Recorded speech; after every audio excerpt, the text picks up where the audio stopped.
Hola chicos, ¿cómo están? Esta es una clase de física aplicada a la logística. En este pequeño video vamos a ver cómo resolver ejercicios vinculados a la temática dinámica de la partícula. Para poder resolver este tipo de ejercicios hay que tener muy en claro las tres leyes de Newton. ¿Por qué les interesa a ustedes como licenciados en logística manejar estos conceptos? Porque a ustedes les va a interesar saber las situaciones, las condiciones para las cuales una carga, un cuerpo, está en equilibrio, específicamente en una condición de equilibrio que se llama equilibrio estático, que es cuando el cuerpo está quieto, el cuerpo o la carga. ¿Por qué es esto? Porque cuando transportamos cargas, cuando manipulamos pallet con mercadería, cuando estamos en los depósitos donde tenemos estanterías de almacenaje de productos, nos interesa que esos cuerpos estén en equilibrio estático, sobre todo. Es decir, que esos cuerpos se mantengan quietos, porque los movimientos o las caídas pueden provocar roturas o daños en la mercadería o productos que estoy manipulando. Entonces, lo que nos va a interesar en este momento es situaciones de cuerpos en equilibrio, como es el caso de este semáforo sostenido por tensores, sin torque. Vamos a resolver ejercicios de este tipo como el que ven acá. Entonces les voy a ir explicando diapositiva a diapositiva cómo resolver esta clase de problemas. Primero que nada, antes de empezar a resolver estos ejercicios, vamos a repasar las tres leyes de Newton. ¿Qué dice la primera ley de Newton? Que la sumatoria de todas las fuerzas que actúan sobre un cuerpo, para que éste esté en equilibrio, es igual a cero. La condición de equilibrio de un cuerpo hace que éste esté en reposo, o permanezca en reposo si estaba en reposo, o permanezca con velocidad constante si se estaba moviendo con velocidad constante. A nosotros en particular nos va a interesar más la situación del cuerpo que está en reposo, o sea, en equilibrio estático. Eso es lo que dice la primera ley de Newton y se conoce como principio de inercia. ¿Cuál es la segunda ley de Newton? Plantea que la sumatoria de todas las fuerzas que actúan sobre un cuerpo es igual a la masa que tiene ese cuerpo por la aceleración que adquiere ese cuerpo cuando actúan fuerzas netas sobre él. En este caso, esto aplica para cuerpos que están en movimiento. No nos va a servir esta ley para resolver los ejercicios de los que les estoy hablando, pero sí quería recordarla para que ustedes lo tengan presente. Lo otro que nos va a interesar es la tercera ley de Newton, pares de acción y de reacción. Esto básicamente plantea que las fuerzas en la naturaleza aparecen de a pares. Fíjense, tenemos ahí un dibujito de una pelota y un jugador de fútbol que la está pateando. A la pelota le vamos a llamar B y al pie le vamos a llamar A. Cuando el pie pega sobre la pelota, el pie ejerce sobre la pelota, o sea, la fuerza se aplica sobre la pelota, una fuerza F sub A sobre B, que la pueden ver ahí en imagen, que actúa sobre el cuerpo B, la pelota, al golpear el pie sobre la pelota.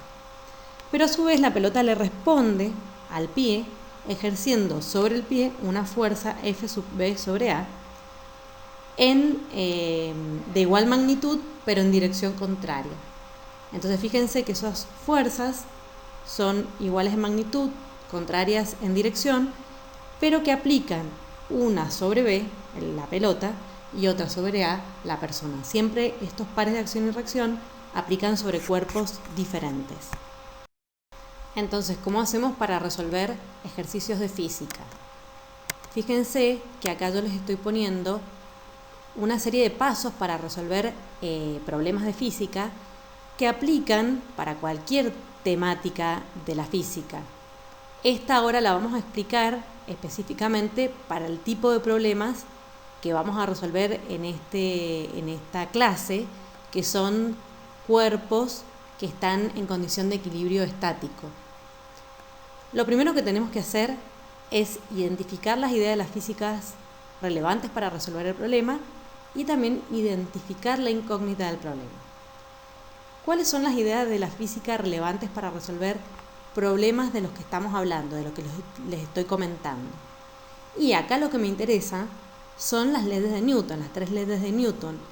Pero en realidad las únicas leyes de Newton que voy a usar para resolver esta clase de problemas es la primera ley de Newton y la tercera ley de Newton, la primera que me plantea la condición de equilibrio de un cuerpo y la tercera que habla de los pares de acción y reacción. Entonces, tengo que ubicarme que la temática son las leyes de Newton y que de las 3, para resolver estos problemas en particular, voy a usar la primera y la tercera ley. Identificación de la incógnita. Este es lo que me pregunta el problema. En este tipo de ejercicios en general van a ser fuerzas que equilibran un cuerpo o tensiones que aparecen en cuerdas que sostienen cuerpos.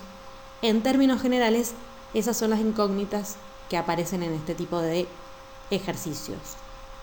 El paso 2 es plantear, a través de un dibujo esquemático del problema, la situación problemática y seleccionar las ecuaciones adecuadas para la resolución.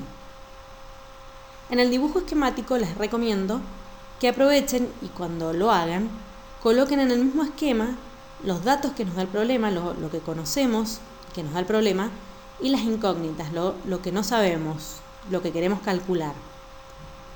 En este caso de ejercicios en particular, aparte del dibujo esquemático que representa la situación problemática, es muy importante el diagrama de cuerpo libre. El diagrama de cuerpo libre es algo que ya les voy a explicar cómo hacerlo, pero que es fundamental para llegar a buen puerto en la resolución de este tipo de ejercicios. Y en cuanto a las ecuaciones que vamos a usar para resolver estos ejercicios, en este caso en particular, la única ecuación que vamos a utilizar es que la sumatoria de las fuerzas, de todas las fuerzas que actúan sobre el cuerpo en estudio, es igual a 0. Y vamos a tener que tener en cuenta que si trabajamos en el plano, va a tener que ser 0 tanto la componente en X como la componente en Y de las fuerzas que actúan sobre el cuerpo en estudio. Y finalmente ejecutar consiste en enumerar variables conocidas y desconocidas, que en realidad esto es lo que les decía que lo hiciéramos sobre el esquema del problema. Despejar la incógnita, una vez planteada la ecuación, despejamos la incógnita y hecho esto hacemos las cuentas, realizamos los cálculos. Generalmente en la parte de cálculos también suelen producirse problemas en la resolución de los ejercicios. Por eso es muy importante el paso final, que es evaluar si la respuesta obtenida es lógica. Y es muy importante que ustedes analicen la respuesta que obtuvieron y ver si hay consistencia y coherencia con lo que ustedes vienen planteando y con el enunciado del ejercicio. Entonces nunca salteen el último paso que tiene que ver con el chequeo del resultado obtenido. Entonces, ¿cómo hacemos un diagrama de cuerpo libre?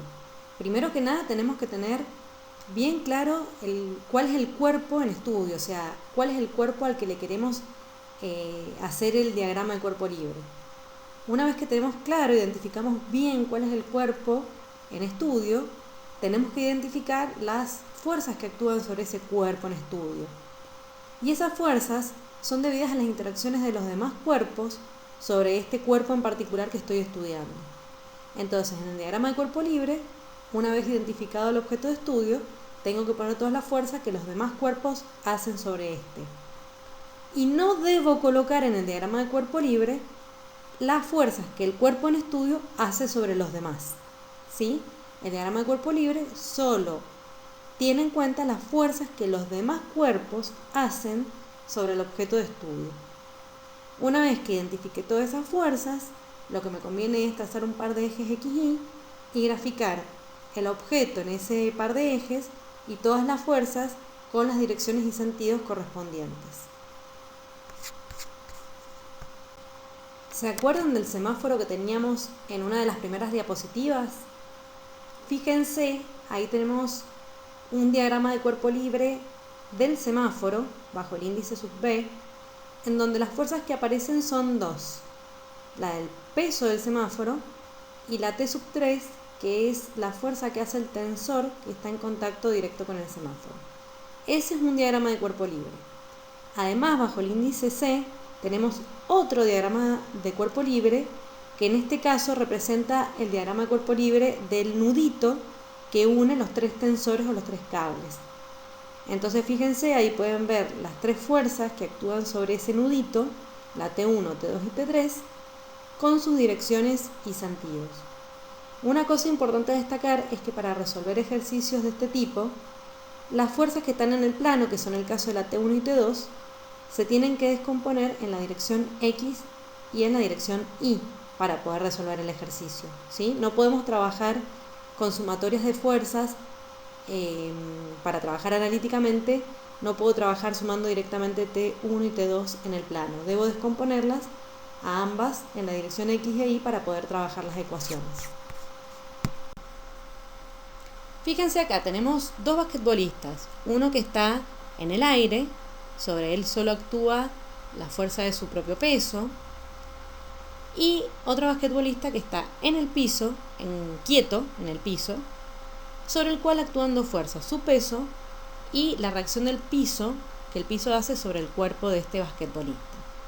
Como el basquetbolista que está apoyado en el piso está quieto, está en condición de equilibrio estático, su peso se compensa con la fuerza que el piso hace sobre el basquetbolista. De manera que esas dos fuerzas son iguales, pero de sentido opuesto. Se compensan entre sí y por lo tanto podemos decir que en esa persona la sumatoria de todas las fuerzas que actúa sobre la persona es igual a 0. No es lo mismo que ocurre con el jugador que está en el aire. El jugador que está en el aire solo actúa la fuerza de su peso.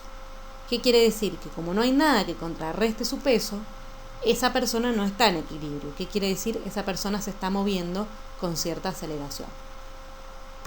Acá tienen otro ejemplo de un diagrama de cuerpo libre de una corredora. Se los dejo para que lo vean un poquito ustedes, pero eso es para que tengan una idea de las fuerzas que actúan. Ojo ahí que fíjense que la fuerza que el bloque hace sobre la corredora, que es la fuerza que está en fucsia bien oscuro, se puede componer en Y y en X. La fuerza Y y X en realidad representan la fuerza F del bloque sobre la corredora, descompuesta en la dirección vertical y horizontal, a no confundir. O sea que ahí tenemos dos fuerzas, la del peso de la corredora y la F del bloque sobre la corredora. F sub I y F sub X no son más que la descomposición de la F en la dirección vertical y horizontal, lo cual es fundamental para poder resolver este tipo de ejercicio, descomponer las fuerzas en la dirección X e Y. Y acá quiero que vean cómo actúan las fuerzas de acción y de reacción sobre este libro y sobre esta mesa que está apoyada en el suelo. El suelo le vamos a llamar tierra. Fíjense cuáles son los pares de acción y reacción que aparecen. Empecemos por el libro. Fíjense que el libro tiene un peso que se grafica ahí con una flecha amarilla. ¿Cuál es la reacción del peso del libro? Que el peso es la acción con que la Tierra atrae al libro. ¿Cuál sería la reacción de esa fuerza amarilla que representa el peso del libro? La reacción de la fuerza peso del libro está sobre la Tierra y es la fuerza con que el libro atrae a la Tierra, ¿sí? Entonces ahí tenemos el primer par de acción y reacción. El peso del libro, que no es más que la fuerza con que la Tierra atrae al libro hacia sí misma, y la reacción estaría en la Tierra, que es la fuerza con que el libro atrae a la Tierra. Ahora fijémonos en la mesa. ¿Qué fuerzas actúan sobre la mesa? Sobre la mesa actúa la fuerza que el libro ejerce sobre la mesa, ¿sí? O sea, el libro, al estar en contacto con la mesa, ejerce una fuerza sobre la mesa y esta mesa le responde al libro con una fuerza igual opuesta, que es la que está ahí en marrón, que es la fuerza que la mesa ejerce sobre el libro, ¿sí? Entonces, fíjense cómo son los pares de acción y reacción ahí. La fuerza con que el libro es atraído hacia la Tierra en color amarillo, su reacción está sobre la Tierra en color violeta, sobre la misma Tierra, actuando o aplicándose sobre la misma Tierra. Y después la fuerza que el libro hace sobre la mesa, por estar ambas superficies en contacto, y cómo la mesa responde con una reacción sobre el libro, que es la que aparece ahí en color marrón, que es la fuerza que la mesa hace sobre el libro. Entonces fíjense, ahí tenemos los dos pares de acción y de reacción, y observen bien que esos pares de acción y reacción aparecen sobre distintos cuerpos. Eso es muy importante, ese concepto. Bueno, para poder resolver los ejercicios de esta temática, les dejo un link con la resolución de un ejercicio que los va a ayudar para resolver los demás problemas de la guía. De todas maneras, ustedes saben que a través de Econet se pueden conectar conmigo para hacerme consultas. Yo voy a estar conectada online el miércoles de 15 a 16 y también voy a abrir un foro para que ahí se planteen las consultas de estos problemas. Además les dejo bibliografía recomendada para que si quieren profundizar puedan hacerlo yendo a esta bibliografía. También recuerden que por cualquier duda o consulta siempre mi teléfono está abierto, ya les he comentado y les he pasado el número para que se puedan comunicar conmigo en caso de alguna duda. Bueno, nos vemos y espero que estén muy bien.